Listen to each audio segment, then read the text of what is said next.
Welcome everyone to a casted game of Age of Empires 4, and today spawning in the north corner of the map, playing in yellow, we've got Beastyqt playing as the Mongols. And well, I know it doesn't say Beastyqt, but we know it's him, it's his Smurf account of course. And in the southwest, playing in pink, his opponent today, we've got Tower Rush Is So Fun, playing as the Abbasid dynasty. Welcome everyone to an Age of Empires 4 casted game on highview. And well, I mean obviously interesting names of the players, but we know that in the north we've got Beasty. In the south, we've got the Abbasid dynasty. Tower Rush Is So Fun. Well, it looks like he's going to be facing up against a Tower Rush. Villager going across the map. Scout blocking him out. It's a bit of a... He's actually trying to body block him. Holy moly, that's a... He's got crazy APM, this guy. Well, we might have a game on our hands, ladies and gents. Welcome to highview. Now, just to let you know, unfortunately, this video is in 1080p. I do normally stream and record in 4K. But if you've been recently watching my videos, you know that my computer's in for repairs at the moment. So I'm going back to the old laptop that I used to use that did actually used to overheat and I had to use frozen peas. But actually, you know what? I actually opened it up, kind of got rid of the dust, and I no longer need those frozen peas. But speaking about frozen peas, well, this scout has been sore. He's been poked and prodded a few times by those spearmen. He might need some frozen peas. He's got to be careful not to lose this guy. He's being poked and prodded, and the Khan is going to get some action. Now, it looks like Beast is going to try and tower rush the berries. And, well, I guess the Abbasid dynasty shouldn't mind too much, you know. He says it's fun, so, you know, should be expecting it. Wonder how he decides to fight this off. Now, he's going to go up to the next stage with the military wing, which you kind of expect for the Abbasid dynasty against the Mongols. It's not something that they used to have. Like, obviously now, with the military wing, gives them 3 units. Gives them 2 spearmen, 2 archers, which is pretty strong. So I think, really, generally, you want to try and delay this tower going up as much as possible. If you're the Abbasid dynasty, that's exactly what he's going to do. He's going to use villagers to fight this off. Got to be careful not to lose any. Now, the movement speed does come out. He's going to have to pull away that weak villager. I think he might lose the first village of the game, unfortunately. Oh, does he get away with it? I mean, he might lose it, but he might kill a spearman in the process. No, it doesn't. He doesn't garrison the town centre, and he loses a villager. But it does delay that outpost going up, and that's actually quite huge. It's still got 25 seconds. Of course, no way to rush that next stage for the Abbasid dynasty. All keys are in the House of Wisdom. It's all down to this guy. And is it going to... Well, he can't speed it up. It is what it is. He's going to have to wait another 15, 14, 13, 12 seconds for his units. I think the outpost goes up now. He pulls the villagers away from berries and didn't really achieve all that much with pulling the berries, the berry villagers out there. It just caused a bit of idle time for himself, and he lost a villager. So it's a pretty bad start for the Abbasid dynasty, although the villagers might get sniped. It does take a long time for these outposts to be built now these days. So those 2 archers, comes out. Perfect timing. So that delay really worked very nicely for the Abbasid dynasty. We've got a game on our hands, ladies and gentlemen. Well, it's going to be interesting. We shall see what the Mongols decide to do from here. Going to go with the silver tree. No real surprises there. Great trading map with the trade post, neutral trade post in the north. He's going to fight with the spears and the archers. He probably would do well to micro those spearmen away because he doesn't really need to engage with them as much.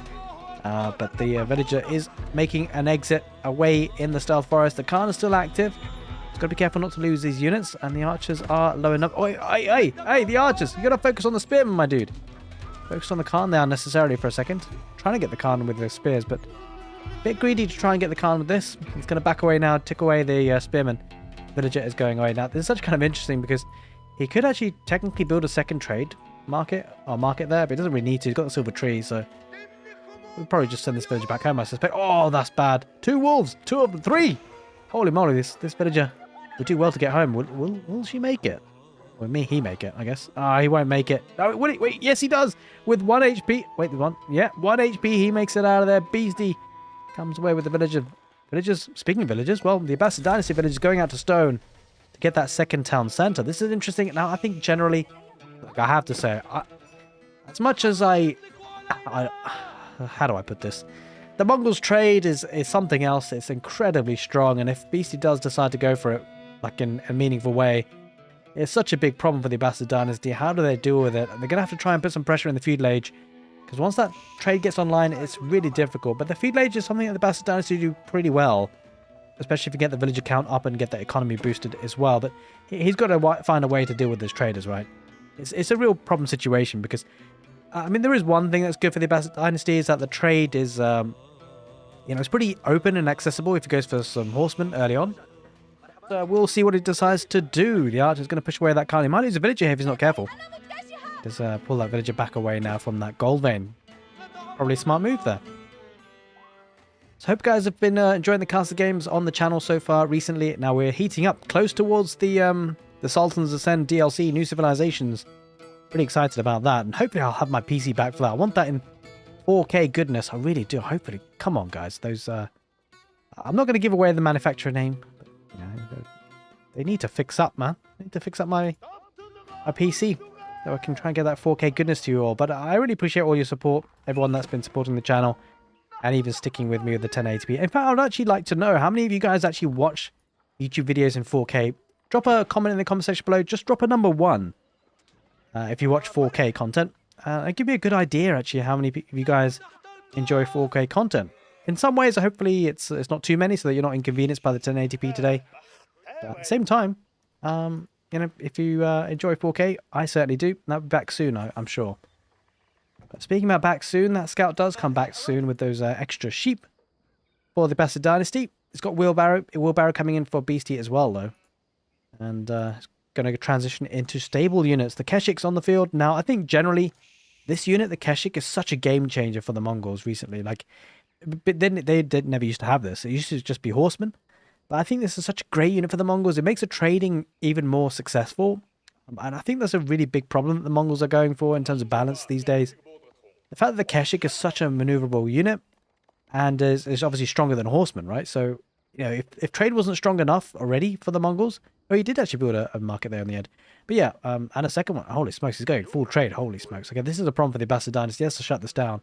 But as we were saying, you know, if trade wasn't bad enough, before the Keshiks were available, even the horsemen were relied upon. Now they've even got a better unit. So it's really difficult for the Abbasid dynasty, I think. Maybe camel archers could be useful. But they're very expensive as a unit. And they'll need to get an archery range for that anyway. He's only got a barracks so far. Second town centre is down. And he's not collecting any further stone for a third town centre. And I think that's wise because he needs to deal some pressure on those traders. Going to try and wall up. I don't know how I feel about this. It's really awkward because it does save him from being raided. But the trouble is the timer is on. The ticking timer. That is the Mongol trade.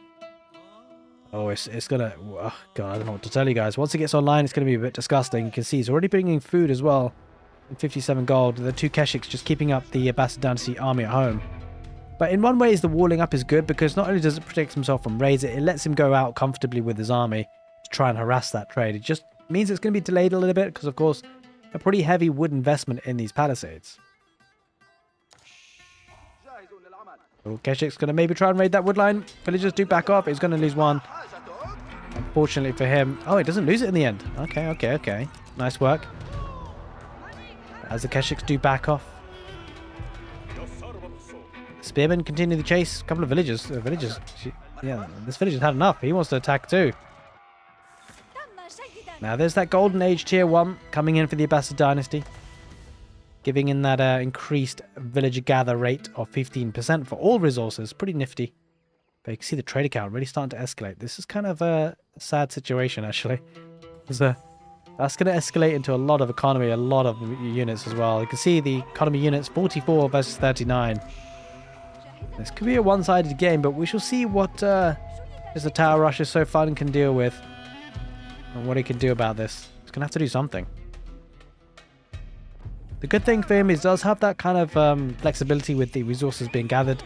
Of course, the villagers can gather other resources. But having said that, the trade for the Mongols is so strong that it can collect other resources as well. You know, it's getting 5 food, 5 wood. So I think that's really generally the strongest part of the trade. Like, of course, the trade gold itself is very, very strong. But the fact that it's getting wood and gold and food from it as well is a little bit intense. But, well, the Abbasid dynasty are going to head forward, try and support the war efforts. And speaking of support, I really appreciate all your support, guys, that you've been giving, especially the channel members on YouTube. Guys have been making my job a little bit easier on my pocket. And it's very much appreciated. The villagers coming off of gold now. That gold is a really awkward situation, right? It's so far forward. But now he spots the trade. But he's only spotted it now, I guess. I don't know if he knew about it, but he's going to run into problems because there's 18 traders already so far. What do you do for the Abbasid dynasty here? It's so tough. Maybe rush Castle Age, but I mean, at this point, I mean, feudal age, extended feudal age would be a good idea, but it just feels like it might be a bit too late now in terms of timing.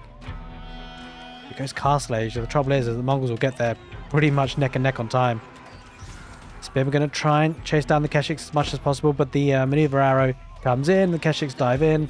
The archer's going to take out the spears, and that's a problem for the Abbasid dynasty. Here come the reinforcements, though. That's going to be useful for the pink Abbasid dynasty player. Fighting off in the stealth forest, the Keshiks dive in. The horsemen are going to need to try and tank as much as possible to allow the spearmen to do as much as they can. Only one archer remains. I take that back. 3 archers remain for the Mongols, and that's going to push away the spearmen. Now, without any spearmen, the Keshiks are going to have a free reign on this. The horsemen are going to try and pick off the archers that remain. But the archers for the Abbasid dynasty do have to back off right now. And now with the military wing does unlock boot camp, but it doesn't have it. And that's kind of rough. Infantry could have been a lot more tankier. I don't know if he's just forgotten that under the pressure. Who knows? But this is a rank 116 player on the ladder. So it's definitely no joke. And it's probably a smurf as well. So yeah, it's probably better than 116th most likely. For that trade, 28 traders right now. 20 eco lead.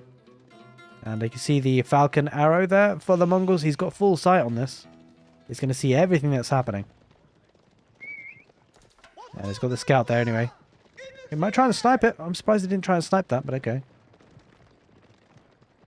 Oh, extensive walls coming out for the Abbasid dynasty. I guess one way to play this is to play the super late game, where the Abbasid dynasty do actually have a decent late game. Especially when you factor in things like boot camp, composite bows, and the camel support on the military wing. It's actually kind of strong, and they do have access to trade their own, you know, as well. But they'll need to get there, and the fact that the Mongols are now going to the castle age, that's kind of bad, actually. Because, I mean, the awkward situation is the Abbasid dynasty has military, it's just not really using it. And it's kind of a situation where it's kind of like, you know, you got to use it or you lose it. He's going to try and raid with a group of horsemen now, going northwards. But with the Kurultai coming online to the castle age, these... Oh, holy moly, he's going to go full man-at-arms. This could be problematic. He's going to need camel archers if he's going to stay in the feudal age. And it doesn't look like it's going to be in the castle age anytime soon here. There's that castle age now for Beasty. I think the Abbasid dynasty is in a bit of a pickle, to say the least. There we are. 4 barracks production of Mongol man-at-arms, and these guys won't be able to do too much. Horsemen are going to try and dive in on the traders. But at this point, it's kind of a situation where, like, if Beasty loses traders, is it much of a problem? I'm not so sure. I've got to be careful. The horsemen are getting tanked on by the Keshiks. The Keshiks going to try and chase them down, but I mean, with the moving arrow, actually, with the Khan, that could work quite nice for Beasty. Doesn't use it just yet, though. Yeah, there it is. There it is. Just a matter of time. It's going to be the culture wing in the Abbasid dynasty that give him access to cheaper technologies, maybe a cheaper Imperial Age. But that's a long, long way away. He's got to keep that gold safe if he's want to survive.